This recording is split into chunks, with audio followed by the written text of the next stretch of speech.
Sesungguhnya harta, dinar, dirham, uang di mana-mana selalu bikin hebat orang yang memilikinya. Coba lihat, orang yang punya duit sama yang enggak punya duit, jangan gaya hidupnya, gaya jalannya aja lain. Wahia lisanun liman arada fasahatan, wahia silahun liman arada qitala. Uang adalah senjata yang paling ampuh bagi orang yang mau pergi.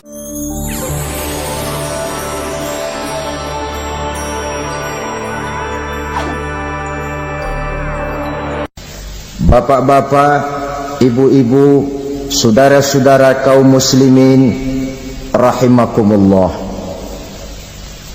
Murai di dahan dan koko ayam di kandang, dunia ini penuh dengan berbagai macam kesibukan. Sejak dari petani yang turun ke ladang, pedagang yang berangkat ke pasar, pelajar yang menuju sekolah, sampai kepada pegawai yang berangkat ke kantor, seluruhnya tidak lain untuk mencari sesuatu yang bernama bahagia. Setiap orang menginginkan kebahagiaan, dan tidak seorang pun menginginkan kesengsaraan dalam kehidupan ini. Namun nyatanya tidak setiap orang yang ingin bahagia mengetahui jalan yang harus ditempuhnya untuk sampai kepada kebahagiaan itu. Maka pada kesempatan pertemuan kali ini, saya ingin menyampaikan sebuah hadis dari junjungan kita baginda Nabi besar Muhammad sallallahu alaihi wasallam yang termuat dalam kitab Mukhtarul Ahadits An-Nabawiyah, di mana beliau bersabda, arba'un min sa'adatil mar'i. Ada 4 perkara yang merupakan tanda dari orang bahagia. Saya mau tanya, di antara saudara-saudara yang hadir di sini, apa ada yang kepengen jadi orang sengsara? Ya. Seluruhnya tentu ingin mendapatkan kebahagiaan. Maka menurut resep dari Nabi kita, tanda orang bahagia itu 4. Jadi kalau saudara ingin bahagia, harus mempunyai 4 perkara ini. Yang pertama, orang bahagia itu kata Nabi, darun wasi'un. Punya rumah biar bagus asal gede. Enak ngaturnya. Daripada sudah punya rumah kecil, adanya di pinggir kali, gubuk, kalau hujan bocor, miring lagi, kiamat. Loh, kalau gitu Islam materialis dong. Hadis ini boleh diartikan dengan makna hakiki, arti yang sebenarnya. Boleh diartikan dengan makna majazi, arti kiasan. Kalau dia diartikan dengan arti kias, maka yang dimaksud darun wasi'un ay qalbun wasi'un. Rumah yang luas tidak lain daripada hati yang lapang. Karena di situ kunci kebahagiaan yang sebenarnya. Walaupun kita cuma tinggal di petak berukuran 2 kali 3 meter, kalau hati kita luas-luas rasanya rumah itu. Tapi biar rumah kita halamannya saja puluhan ribu hektar, ada kolam renangnya, kamar tidurnya tidak lagi terhitung. Kalau hati yang menempati rumah itu sempit, maka akan terasa sempit jugalah rumah itu. Tempat bergantungnya tidak lain adalah hati. Marilah kita mencoba melihat berbagai pandangan orang tentang bahagia ini. Ada orang menyangka bahwa bahagia itu kalau dia mendapatkan harta yang sebanyak-banyaknya. Siapa yang banyak harta, dialah raja. Apa yang dia mau, seluruhnya bisa dibeli. Keamanannya, dia bisa menyewa petugas. Seluruh fasilitas untuk menyenangkan kehidupannya bisa dibeli. Pendeknya, hartalah segala-galanya dalam kehidupan. Sampai ada pepatah mengatakan, innad darahima fil amakini kulliha taksur rijala mahabatan wa jalala. Sesungguhnya harta, dinar, dirham, uang di mana-mana selalu bikin hebat orang yang memilikinya. Coba lihat, orang yang punya duit sama yang enggak punya duit, Jangan gaya hidupnya, gaya jalannya aja lain. Wahia lisanun liman arada fasahatan, wahia silahun liman arada qitala. Uang adalah senjata yang paling ampuh bagi orang yang mau pergi perang, dan lidah yang paling fasih bagi orang yang mau bicara. Kalau bicara dengan lidah macet, cobalah bicara dengan harta, lancar. Sampai ada pepatah demikian, segalanya bisa diatur dengan harta. Maka di kalangan orang yang berpandangan semacam itu, seluruh kegiatan hidupnya hanya terfokus kepada bagaimana mengumpulkan harta yang sebanyak-banyaknya. Tidak peduli halal haram, tidak kenal sore pagi siang dan malam, tidak sempat sujud, jauh dari agama, jauh dari kehidupan yang bersifat ruhaniyah, jauh dari Allah dan sebagainya. Sampai dalam Al-Quran dikelompokkan dalam kelompok yang dinamakan lumazah. Allazi jama'a malahu wa 'addadah yahsabu anna malahu akhladah. Mereka mengumpul-ngumpulkan harta sebanyak-banyaknya dan menyangka bahwa harta yang banyak itu dapat mengekalkan hidupnya, mengekalkan kekayaannya, mengekalkan kebahagiaannya. Saudara hadirin yang berbahagia, kalau pandangan hidup ini benar, artinya kalau harta memang merupakan satu-satunya hal yang dapat membuat orang bahagia, tentu di rumah mewah tidak akan pernah ada tangis derita. Tentu di satu tempat di mana fasilitas hidup serba menunjang tidak ada yang namanya penderitaan. Tapi suka dan duka, sedih dan gembira, senyum dan tawa adalah milik setiap orang, baik dia punya harta maupun dia tidak punya harta. Nyatalah bahwa harta semata-mata bukan merupakan jaminan bahwa orang akan bahagia, walaupun tanpa harta orang sulit untuk bahagia. Saya mau cerita, ada orang super kaya, namanya Aristotle Onesimus, raja tanker Yunani. Dia punya kapal tanker saja konon sampai 11 banyaknya. Punya perusahaan penerbangan yang disebut Olympic Airlines. Punya hotel di berbagai kota besar di dunia ini, sejak dari New York, London, Paris, Rome dan sebagainya. Bahkan punya pulau yang dia namakan Pulau Scorpio. Ini kan namanya sudah kaya nggak tanggung-tanggung, punya pulau. Nah, dia punya 2 orang anak, yang satu laki-laki namanya Alexander, yang satu perempuan namanya Maria Onesimus. Seluruh harapannya tertumpah kepada anak lakinya Alexander ini, yang akan meneruskan usahanya, meneruskan kekayaannya, meneruskan dinastinya. Apa yang terjadi? Ternyata anak yang dia harapkan yang bernama Alexander ini mati muda dalam kecelakaan pada waktu dia olahraga. Apa olahraganya? Namanya olahraga anak orang kaya, golongan jet set. Olahraganya olahraga pesawat terbang. Jatuh, ya nggak kapungut, habis mati. Tinggal satu anak perempuannya, Maria Onesimus. Tapi anak perempuan ini juga malah urakan. Terakhir dia pacaran, bahkan kemudian kawin sama orang Rusia. Rupanya Aristotle Onesimus ini broken. Kekayaannya yang berlimpah ruah, perusahaannya yang begitu banyak, siapa yang akan meneruskan? Siapa yang akan menggantikan? Sampai kemudian dia mengurung diri di Pulau Scorpio dan mati di sana secara mengenaskan.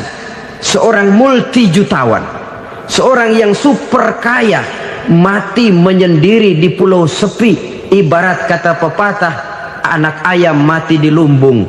Bukan kekurangan makanan, keurugan makanan. Begitu kehidupan Aristotle Onesimus.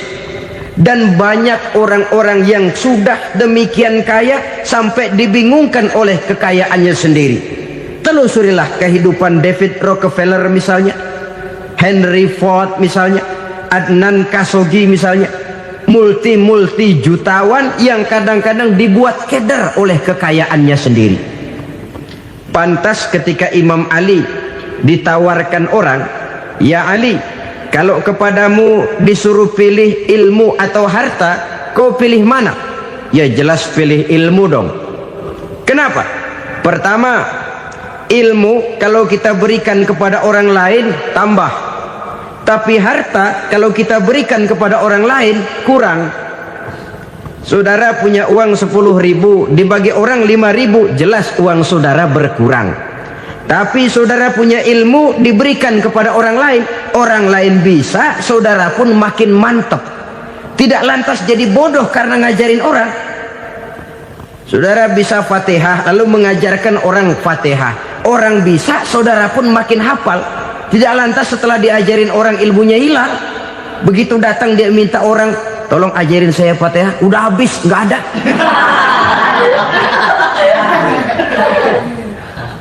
Yang kedua kata Imam Ali, ilmu menjaga kita.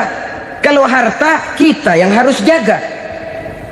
Makin banyak ilmu makin terpelihara diri seharusnya. Tetapi makin banyak harta makin bingung kita jaganya.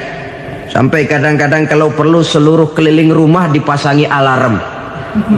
Belum cukup disewakan anjing besar-besar, pasang di depan pintu, awas anjing galak. Masih belum cukup juga, cari centeng tukang-tukang kepruk jaga rumah. Masih terasa belum aman, padahal rumahnya dikelilingi tembok besar. Di balik tembok ada pintu-pintunya tebal. Di balik pintu itu terbuka masuk kamar, kamar pun ada pintunya, pintunya pun kuat. Masuk ke dalam kamar ada lemari, lemarinya pun pintunya kuat, dikunci, kuncinya pun kuat. Tapi terhadap seluruhnya yang timbul cuma sekedar was-was saja. Kesimpulannya sekali lagi, tanpa harta orang memang sulit untuk bahagia. Tapi harta semata-mata tidak merupakan jaminan orang akan bahagia. Dengan hati yang luas, itu modal utama untuk mencapai kebahagiaan hidup. Orang yang hatinya luas, saudara-saudara, punya hati yang lapang, melihat kenyataan hidup ini, dia bersyukur senantiasa kepada Allah. Lantas tidak timbul hasud dan iri hatinya. Oleh karena itu jiwanya selalu lapang. Kalau tidak, cupik hati namanya, dangkal pandangan, tidak senang melihat orang lain dapat nikmat, dan itu sering dijadikan contoh. Kalau orang yang lapang dada, dia lihat tetangganya beli TV baru, dia berkata, "Alhamdulillah ya, tetangga kita beli TV, mudah-mudahan kita bisa ikut nonton." Lapang dadanya. Tapi orang yang sempit hati, lihat tetangga beli televisi, meriang. Enggak diapa-apain, meriang. Besoknya dengar tetangga beli motor, makin sakit, ke rumah sakit. Lalu di rumah sakit dengar tetangganya beli mobil, mati. Disiksa oleh perasaannya sendiri. Orang kalau hati sudah sempit dalam hidup, kemanapun dia pergi, sempit rasanya medan kehidupannya. Kemudian kita melihat juga ada orang yang menilai bahwa bahagia itu katanya kalau punya kedudukan yang tinggi, pangkat yang agung, wibawa yang besar. Mungkin betul, tapi mungkin juga tidak. Bergantung kepada hati orang yang punya pangkat itu. Sama dengan harta tadi. Harta akan membawa bahagia kalau dia jatuh ke tangan orang yang berhati lapang. Tapi harta akan jadi bencana kalau jatuh ke tangan hati orang yang sempit. Pangkat akan membawa bahaya kalau jatuh di tangan hati orang yang sempit. Lebih dari itu, kenyataan mengajarkan kepada kita bahwa ternyata pangkat dan jabatan tidak selamanya memberikan kebahagiaan dalam kehidupan. Bahkan resikonya kelewat besar. Beberapa bukti kita bisa ambil dari para pemimpin dunia yang menjadi korban lantaran pangkat dan jabatan yang disandangnya. Saudara ingat Presiden Abraham Lincoln dan John Kennedy dari Amerika? Dibunuh orang. Park Chung-hee dari Korea Selatan Ziaur Rahman dari Bangladesh, Anwar Sadat dari Mesir, terakhir Indira Gandhi dari India, menjadi korban dari pangkat dan jabatan yang disandangnya dari orang-orang yang tidak senang dia memegang jabatan itu.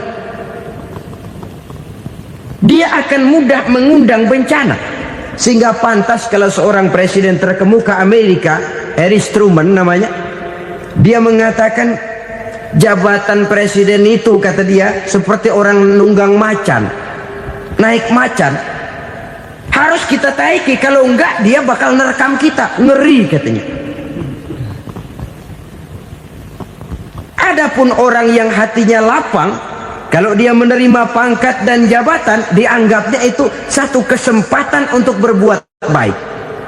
Tapi orang yang berhati sempit, menerima pangkat dan jabatan, bukan kadang-kadang menerima, malah berusaha setengah mati mencapai dengan segala cara. Kalau perlu jilat atas, jilat atas. Jadi golongan sumuhun dawu.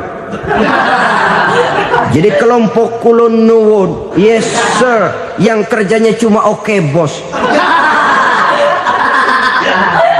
Kalau perlu jilat atas, jilat atas. Kalau perlu injak yang bawah, injak yang bawah. Perlu sikut kiri kanan, sikut kiri kanan. Yang penting pangkat dapat, jabatan dapat. Orang yang semacam ini, kalau sudah mempunyai pangkat dan jabatan, biasanya dia tidak menganggap itu sebagai amanah, tidak menganggap sebagai kesempatan berbuat baik, tapi malah kesempatan untuk memperturutkan hawa nafsunya yang dilatar belakangi oleh kesempitan hatinya tadi.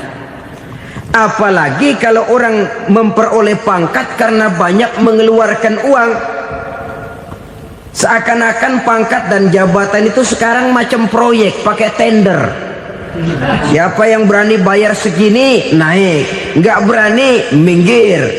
Padahal logikanya, kalau orang mencapai satu jabatan karena banyak mengeluarkan uang, hampir bisa dipastikan bahwa setelah jabatan itu dia pegang, langkah pertama yang akan dilakukannya ialah berusaha bagaimana uang yang dia keluarkan supaya kembali. Ya paling kurang pulang modal dulu dong. Soal mikirin rakyat soal nanti, tapi ini modal harus pulang. Itu celakanya kalau orang memperoleh pangkat dan jabatan cuma karena banyak mengeluarkan uang. Jarang orang yang mempunyai keyakinan dan pandangan bahwa pangkat dan jabatan merupakan amanah. Jadi sekali lagi, pangkat dan jabatan mungkin saja membawa kebahagiaan kalau jatuh ke tangan orang yang berhati lapang, tapi bisa jadi bencana kalau dia jatuh ke tangan orang yang mempunyai hati yang sempit. Dan lagi-lagi stresnya hati yang lapang. Lalu sebagian orang, saudara, ada yang berpandangan katanya bahagia itu kalau jadi orang terkenal, mempunyai popularitas, menjadi idola di kalangan remaja, di kalangan orang tua, di segala lapisan masyarakat. Padahal makin populer orang, makin terikat dia. Ya kalau macam kita ini kan nggak punya nama, nggak populer, tengah malam buta mau nongkrong di warung Tegal aman. Tapi pangkat, jabatan, kedudukan, popularitas menyebabkan kita diikat dengan berbagai macam peraturan. Cuma mandi sama ke WC saja yang nggak dikawal.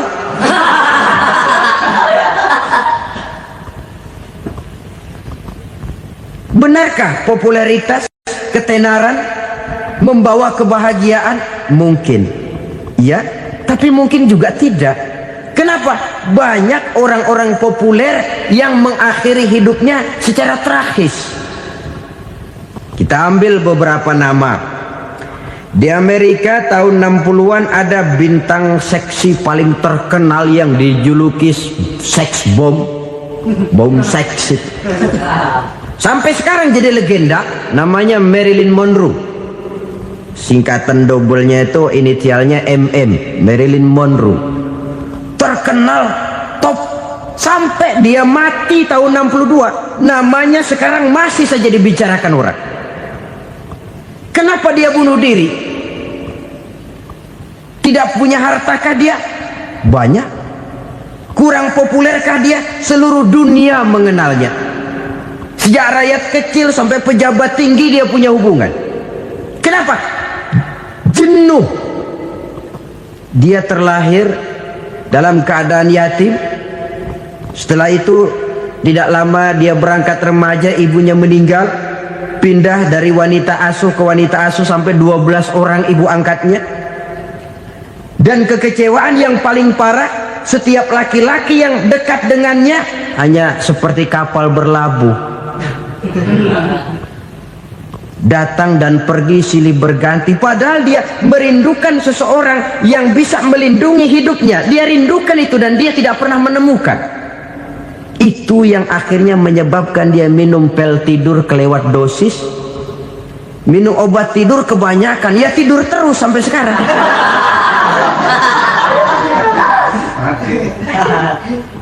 Dia mengakui,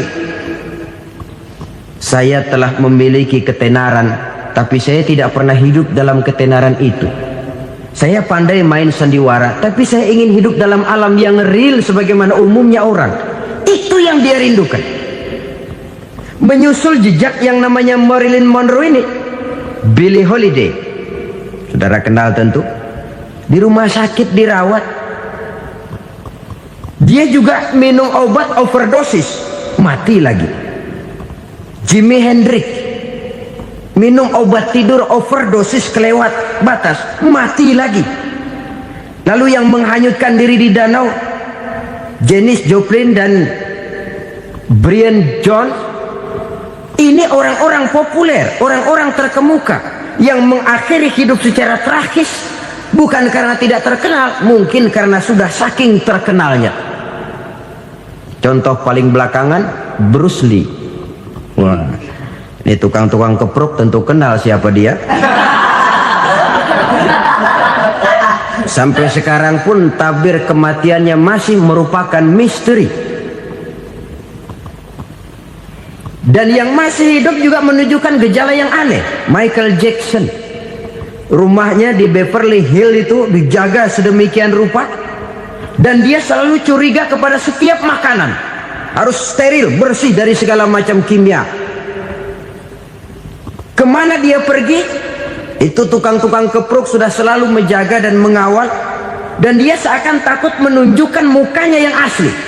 Hingga kalau tampil ke tengah di luar show, dia kadang memakai pakaian yang tidak menunjukkan dia yang sebenarnya, takut dikenali orang. Ternyata popularitas sering jadi momok yang meracuni kehidupan manusia. Oleh karena itu, benarlah junjungan kita pada saat beliau mengajarkan orang akan bahagia kalau dia mempunyai hati yang lapang. Nah, sekarang masalahnya untuk mendapatkan hati yang lapang, caranya bagaimana? Kita kembali kepada konsep Quran.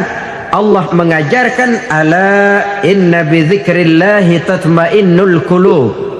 Ketahuilah bahwa dengan banyak mengingat Allah, hati akan tenang, jiwa akan lapang.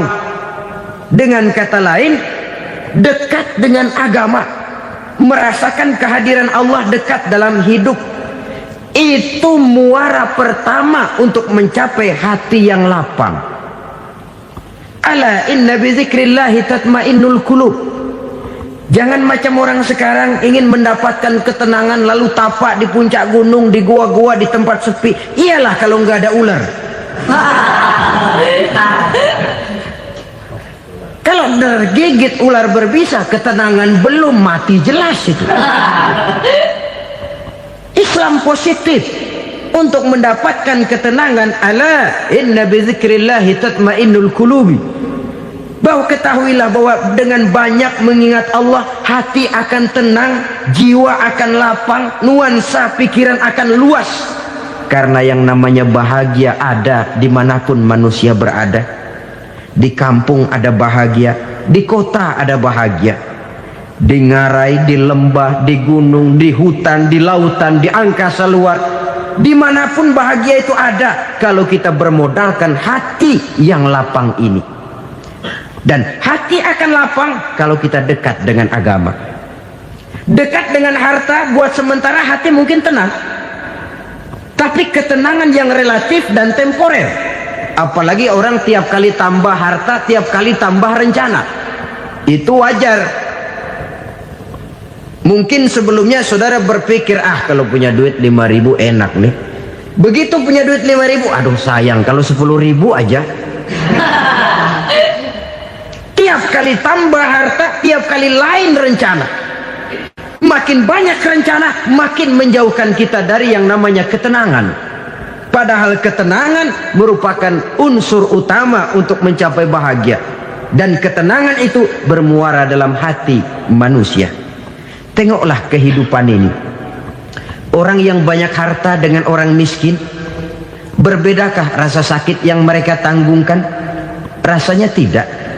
Walaupun si kaya tidur di kasur empuk berselimutkan sutra mahal, sementara si miskin meringkuk di balai bambu yang keras dan kasar. Apabila maut datang, dia juga tidak pernah pilih bulu. Maut datang menjemput si kaya di singgasana keemasannya, dikelilingi oleh para pengasuh, dayang dan inang serta para pengawal. Dan maut pun datang menjemput si miskin papa, sehingga ia tergelepar di tepian jalan. Kedua-duanya bernama mati. Kalau nyata bahwa sakit yang ditanggung si kaya tidak beda dengan sakit yang ditanggung si miskin, bukan harta semata yang membuat orang bahagia. Hati yang tenang, jiwa yang lapang penuh kedamaian karena banyak berzikir dan mengingat Allah, itu merupakan modal utama untuk mencapai sesuatu yang bernama bahagia.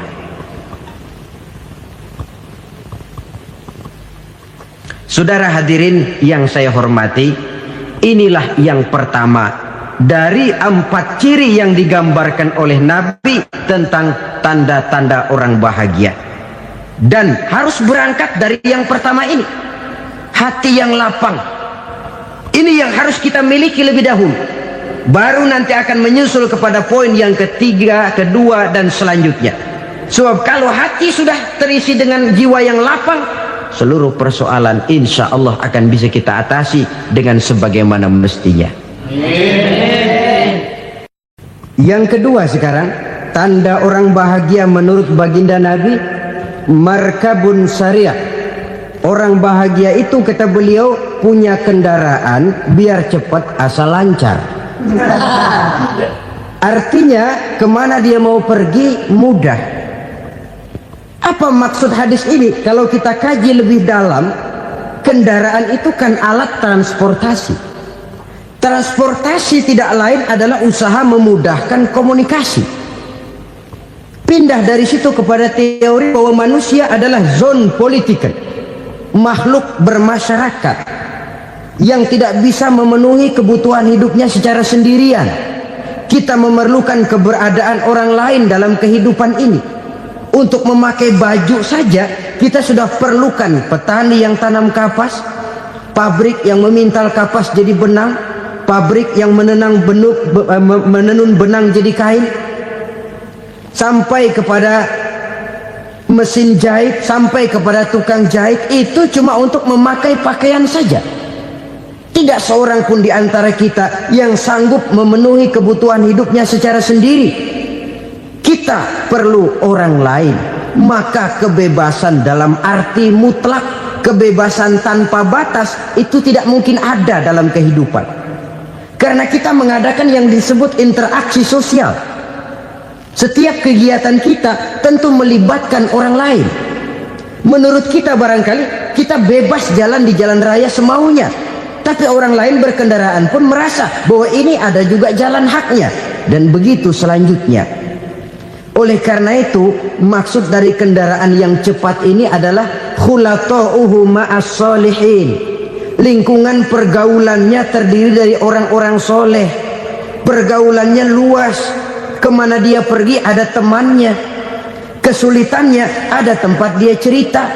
Dan kesulitan kalau sudah diceritakan kepada orang lain, taruh kata orang itu tidak bisa menolong, namun menceritakannya kepada orang yang kita percayai, kan paling kurang sudah mengurangi beban jiwa. mengurangi tanggungan batin, merasa masih ada tempat kita cerita. Maka lebih baik orang awam yang mau bergaul ketimbang orang setengah alim tapi ngunci pintu. Sebab nantinya akan timbul sikap picik, cupik pandangan, dan tidak luas menghadapi kenyataan dalam kehidupan ini. Namun yang harus kita garis bawahi, pergaulan memang mesti luas. Namun jangan sekali-kali lupa bahwa pergaulan sangat besar pengaruhnya dalam ikut membentuk kepribadian manusia. Sehari-hari bisa kita bilang, kalau kita dekat sama tukang minyak wangi, sekalipun nggak dibagi minyaknya, baunya tentu dapat. Betul? Tapi dekat sama tukang elas, walaupun nggak kena apinya, asapnya mesti kena. Kalau Syauqi mengatakan lebih jelas lagi, man asyaral asyrafa asya musyarrafan wa muasyiral anzali ghairu musyarrafin. Awalam taral jildal hakira muqabbalan bisagri lamma sara jildal mushaf. Siapa yang bergaul dengan orang mulia, dia bakal ikut menjadi mulia. Tapi siapa yang berteman dengan orang hina, dia tidak bakal ikut menjadi mulia. Tidakkah kau lihat, kata Syauqi, kulit kambing yang hina pun dicium orang ketika menjadi kantong Quran. Kulit kambing hina, kalau dia sendirian gak ada yang mau cium. Tapi begitu dia bergaul dengan Quran, menjadi kantong Quran, dipakein minyak wangi, ditaruh di tempat yang tinggi, mau diambil dicium dulu, dibawa dengan penuh hormat dan hati-hati. Kulit kambing yang hina lantaran berteman dengan Quran, numpang mujur. Tapi coba lihat kalau kulit kambing berteman dengan kayu, jadi beduk, habis. Zohor dikemplang, asar dipukul. Itu pun sedikit saja, cuma salah milih teman. Yang temannya Quran dihormati orang, yang temannya kayu lantaran jadi beduk, gelap-gelap subuh orang udah kemplangin.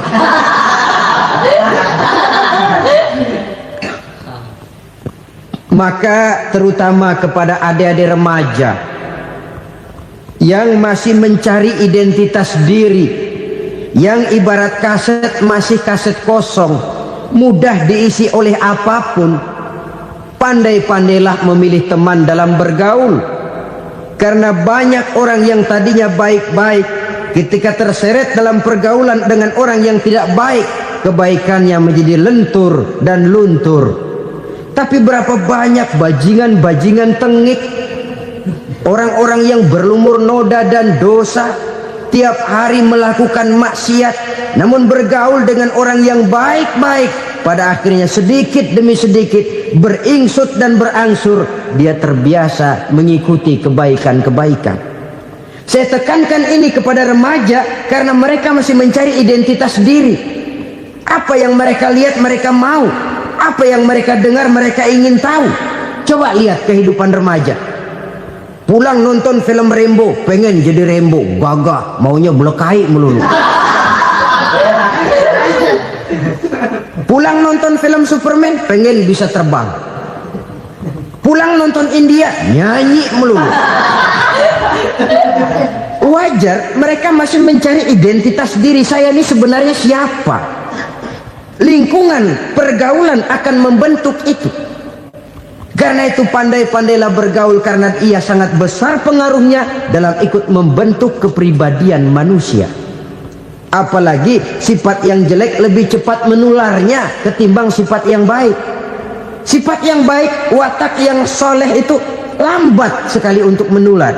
Tapi yang tidak baik, kan prosesnya mah kalau remaja biasanya mula-mula dengar. Karena dengar lalu pengen tahu. Karena pengen tahu lalu ngeliatin. Begitu ngeliatin kan pengen nyobain. Setelah nyobain ketagihan. Nah, ini prosesnya. Yang namanya ganja, morfin, narkotik, awalnya kan begitu. Mula-mula dengar, katanya kalau sudah fly to the sky, sudah melayang ke langit, katanya disitulah puncak kebahagiaan. Mulanya cuma dengar. Karena dengar pengen tahu. Karena pengen tahu lalu ngeliat, kumpul sama orang yang suka ngeganja. Setelah ngeliat, Nah, pengen ngerasain. Begitu ngerasain, enak juga. Ketagihan.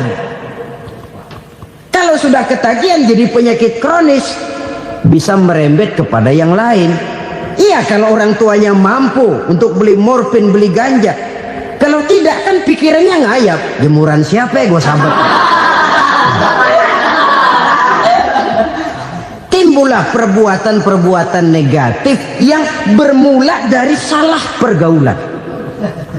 Apalagi buat adik-adik remaja yang tinggal di kota-kota besar, yang pengaruh budaya, pengaruh kesenian, pengaruh struktur kehidupan yang nampak makin individualistis, di mana persaingan tajam, tensi ekonomi tinggi, orang mudah mengalami stres. Pandai-pandailah dalam bergaul, sekali lagi, karena ia sangat besar pengaruhnya dalam ikut membentuk kepribadian manusia. Orang bahagia punya kendaraan yang cepat, artinya punya pergaulan yang luas, dan lingkungan pergaulannya terdiri dari orang-orang yang soleh. Kemana dia pergi ada teman, kesulitannya ada tempat dia cerita. Tapi kalau sudah menyendiri, hidup sendiri, kesulitan dipikiri sendiri, bisa mati belum waktunya. Tidak ada tempat berbagi rasa, tidak ada tempat bercerita, tidak ada tempat mengurangi beban dalam kehidupan. Pantas betul kalau Islam sangat menggalakkan dan menganjurkan orang kalau sudah sampai waktunya itu untuk melangsungkan nikah. Kata Nabi, ya ma'syaras syabab man istata'a minkumul ba'at falyatazawwaj. Hai para pemuda, kalau sudah mampu memberi nafkah, kawinlah, nikahlah kamu. Kenapa? Sudah ada teman hidup, tempat berbagi rasa. Kesulitan kalau ada tempat cerita akan lebih ringan ketimbang kita telan sendiri, walaupun bobot kesulitannya sama beratnya. Saudara-saudara kaum muslimin rahimakumullah, inilah ciri yang kedua, punya kendaraan biar cepat asal lancar. Kemana kita mau pergi gampang. Dengan kata lain, setelah hati yang luas, pergaulan yang luas. Dua. Yang ketiga sekarang, tanda orang bahagia itu menurut Nabi, misbahun mudhi'un, punya lampu yang terang. Oh, itu enggak problem. Sekarang sudah zamannya listrik masuk desa, Pak. Lampu sudah terang semua. Betul, kalau itu yang dimaksud. Tapi tidak cuma itu. Karena lampu yang dimaksud di sini, lampu yang akan menerangi seluruh perjalanan hidup. Dan perjalanan hidup itu sudah dimulai sejak kita terlahir ke alam ini, sampai masuk ke alam barzah, kumpul di padang mahsyar, sampai ke akhirat. Lampu yang menerangi itu yang diperlukan. Kalau lampu, katakanlah yang paling top sekarang kan lampu jenis Mercury. Taruhlah itu di rumah kita, dia cuma menerangi rumah kita, menerangi hati pun tidak sanggup. Bila kita masuk ke alam barzah, alam kubur, sanggupkah si Mercury yang begitu terang menerangi alam barzah kita? Tidak sanggup lagi. Sanggupkah lampu yang ratusan watt, bahkan puluhan ribu watt menerangi kehidupan di padang mahsyar? Tidak akan sanggup lagi. Kalau demikian, yang dimaksud lampu yang terang di sini apa? Tidak lain amal soleh, kebajikan yang kita lakukan dalam hidup. Itu yang akan jadi lampu penerang. Di dunia nama kita akan terang. Jasad kita boleh hancur terkubur tanah, tapi nama kita akan dikenang orang. Begitulah kalau orang meninggalkan kebajikan dalam hidup seperti sekarang. Ribuan orang tiap saat berziarah ke kubur Imam Syafi'i, ke kubur Imam Malik, ke kubur Imam Ghazali, ke kubur orang yang baik-baik, orang yang soleh-soleh. Kebajikannya yang ditinggalkan, yang mengukir namanya dengan tinta emas, sehingga saudara sudah terbaring di alam kubur. Orang lewat, Allah, ini kuburannya Fulan bin Fulan, dulu ini kebaikannya Masya Allah, saya ikut merasakan. Mari kita mampir sebentar, kita Fatihah, mohon disampaikan Allah pahalanya kepada almarhum. Al-Fatihah. Itu kalau orang baik-baik. Lalu saudara tanya, Pak, orang mati dikirimin Fatihah apa nyampe pahalanya? Saya jawab, kalau saudara nggak percaya, mati dulu dah. Nanti saya Fatihain, tungguin di sana. Umpama nggak sampai, balik lagi kemari. Sekarang ini kan maunya otak-otakan saja. Kalau nggak masuk otak, nggak percaya. Padahal alam gaib itu nggak bisa diotak-otakin. Sama saja dengan saudara pernah dengar cerita kapal tanpa emas tenggelam kan? Pernah nggak? Di mana? Ya, di laut Masalembo. Begitu ke tanpa emas tenggelam, ratusan penumpang itu terjun ke laut, dipermainkan gelombang, berjuang menghadapi maut itu. Orang lagi timbul tenggelam di lautan, dihantam ombak, kita tengokin pakai helikopter. Pak, lagi timbul tenggelam ya? Iya, tolongin. Jangan khawatir Pak, nih saya kirim intan Pak, harganya 10 juta. Kira-kira orang yang timbul tenggelam di laut seneng nggak? Ya. Kan mahal toh intan 10 juta. Kenapa dia nggak senang? Karena intan 10 juta dalam kondisi seperti itu tidak sanggup menyelamatkan dia. Dia akan girang kalau dikirimin ban mobil bekas, dikirimin papan terentang atau bambu.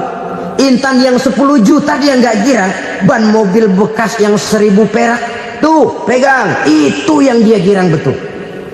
Inilah sebabnya Nabi berkata, mal mayyitu fi qabrihi illa kal ghariqil mutaghawwis. Orang yang meninggal di alam kuburnya seperti orang timbul tenggelam di lautan. Yantaziru da'watan min ahli, menunggu doa dari keluarganya yang masih hidup. Duh, bapak saya sudah meninggal, saya sayang benar sama dia. Kirimin kulkas ke kuburannya Itu sama saja dengan tadi orang tenggelam di lautan dikirimi intan yang harganya 10 juta, ndak sampai. Begitulah kalau kebajikan yang kita tinggalkan dalam hidup, sudah mati pun kubur kita masih diziarahi orang. Tapi kalau jahat yang kita tinggalkan, boro-boro lah orang mau doa lewat dekat kuburan kita juga serem. Tuh bajingan no, dulu mati dipendem di situ tuh. Jangan lewat situ, ntar kesurupan, jangan. Lewat saja orang ngeri. Konon lagi membacakan Fatihah dan mengirimkan doa. Hidup pada hakikatnya adalah kesempatan untuk berbuat baik. Maka sekali kesempatan itu diberikan, manfaatkan dengan sebaiknya. Sebab kesempatan kedua tidak akan pernah ada. Kesempatan berbuat baik di sini, di akhirat sudah pembalasan namanya. Sekali kesempatan itu dicabut, dia tidak akan pernah dikembalikan lagi. Kata Iqbal, hidup tidak mundur ke belakang, Bung. Berhenti diinjak orang, mundur hancur. Tidak ada kata mundur dalam hidup ini. Berhenti diinjak orang, mundur kecebur. Tidak ada kata lain, harus maju dalam kehidupan dalam artian yang positif. Hidup adalah kesempatan untuk mengumpulkan kebajikan yang sebanyak-banyaknya. Di situ nilai daripada manusia. Sekarang ini memang nggak kelihatan kok, orang yang banyak pahala sama yang banyak dosa nggak kelihatan kok. Barangkali kalau habis bikin dosa palanya pada benjol, mungkin orang takut sama dosa. Tapi sekarang sama saja, orang yang banyak dosa dengan yang nggak banyak dosa jalan bareng dari belakang, sama, nggak kelihatan beda. Tapi ada waktunya di mana pahala memegang peranan, di mana dosa diperlihatkan. Sama saja kalau kita bawa mobil siang, lampu kan nggak begitu berfungsi. Apa lalu bilang, alah ini lampu berat-beratin, copot-copotin aja dah. Tidak perlu begitu. Kenapa? Pada satu saat malam senja akan datang. Bila matahari terbenam, senja pun datang, gelap mulai merayap, disitulah baru terasa perlunya lampu. Pahala begitu. Sekarang orang yang nggak ada pahalanya nggak kelihatan dalam kehidupan. Tapi pada satu saat senja kehidupan akan datang. Ajal merenggut nyawa, malam merayap, dan hidup mulai diliputi kegelapan di alam barzah. Dikala itu kalau nggak punya lampu, alangkah malangnya kita. Sebab amal yang baik, kata Nabi, di alam barzah itu akan diciptakan menjadi perempuan yang cantik menemani kita. Amal yang jahat akan menjadi orang yang paling jelek nemenin kita. Udah di tempat gelap yang nemenin jelek.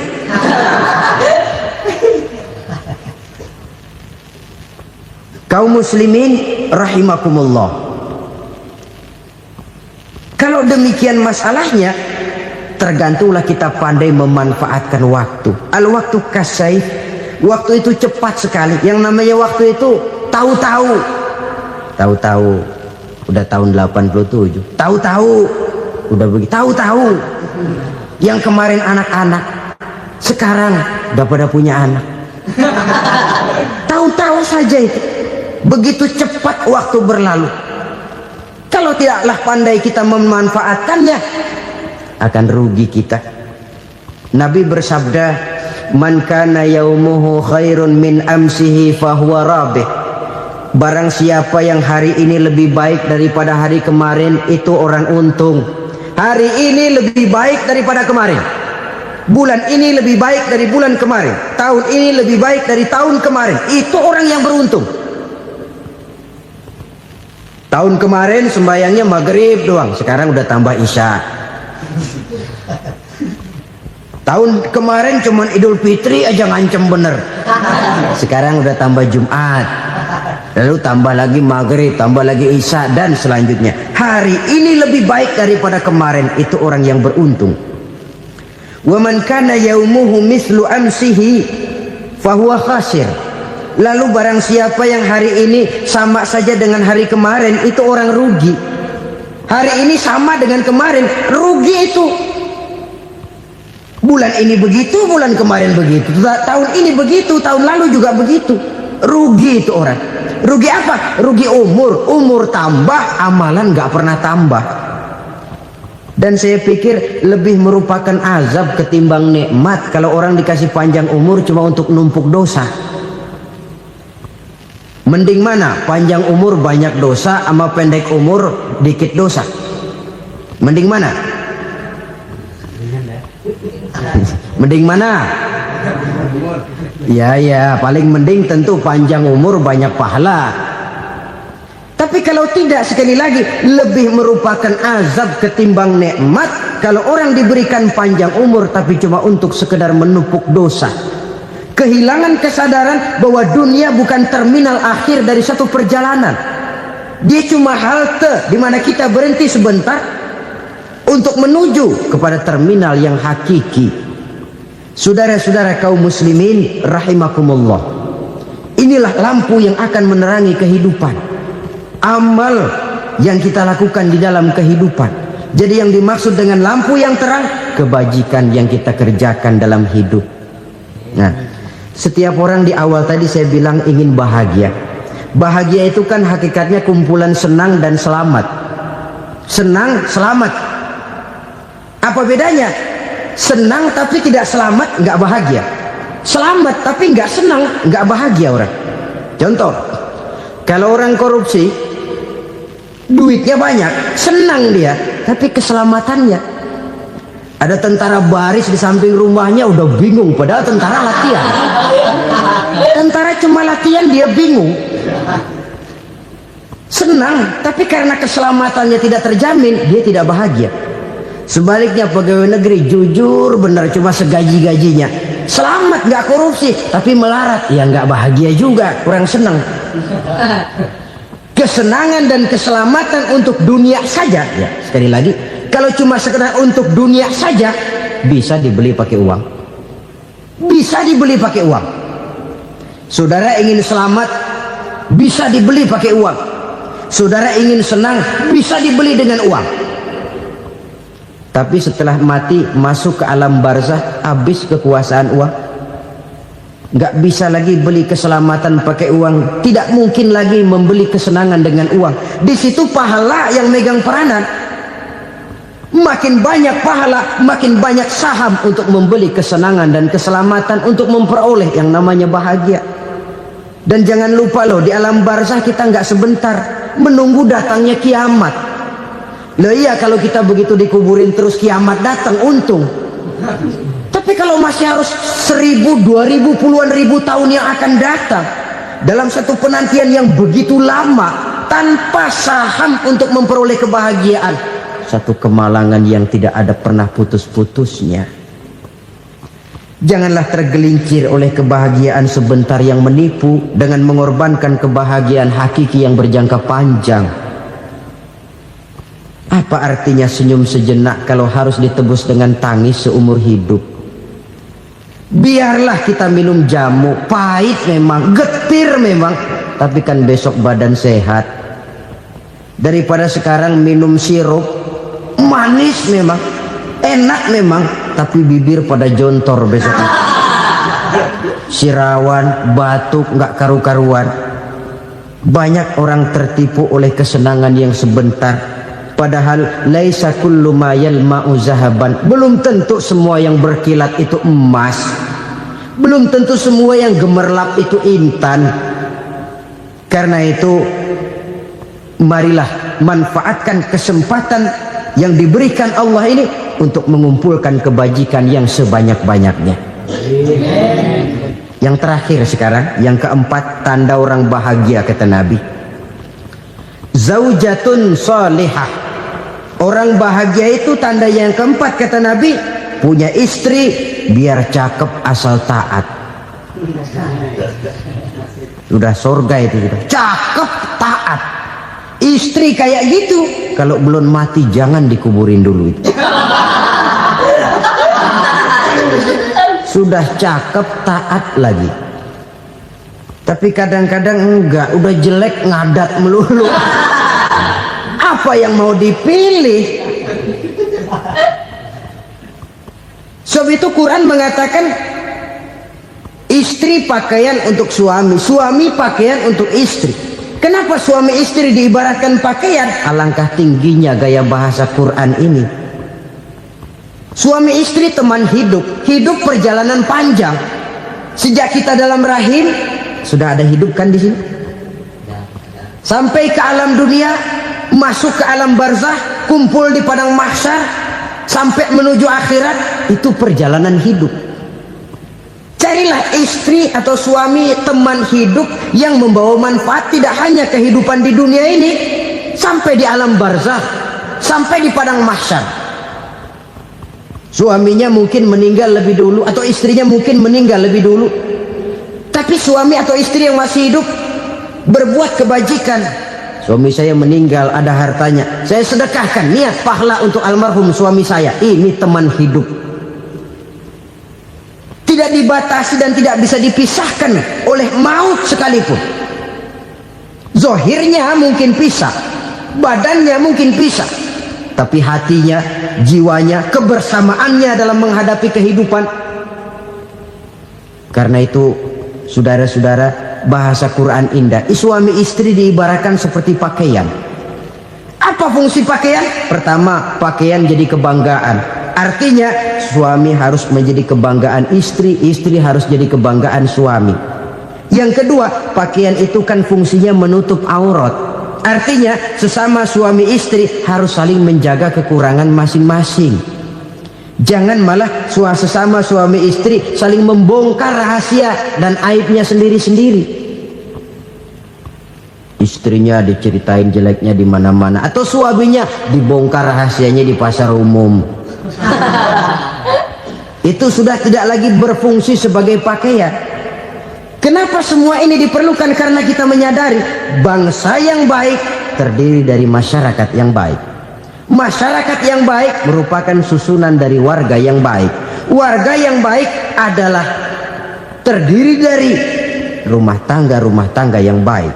Dan rumah tangga yang baik merupakan susunan dari pribadi yang baik. Dari situ langkah dimulai. Membangun satu bangsa yang baik diawali dengan membangun rumah tangga yang baik, dengan menciptakan pribadi-pribadi yang baik. Sehingga dari sini diharapkan berkembanglah nilai-nilai kebaikan. Orang akan bahagia mempunyai istri yang soleh.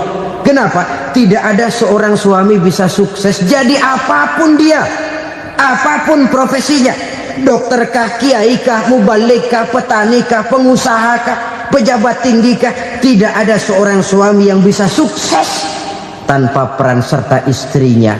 Walaupun memang peranan itu tidak begitu kelihatan, tapi sangat menentukan. Karena itu, saudara hadirin yang saya hormati, Islam sangat menghargai kaum wanita, memberikan kedudukan yang tinggi sepanjang tidak mematikan kodrat kewanitaannya. Nah, kalau sudah kesuksesan ini diawali dari rumah tangga, karier di masyarakat mudah untuk dikejar.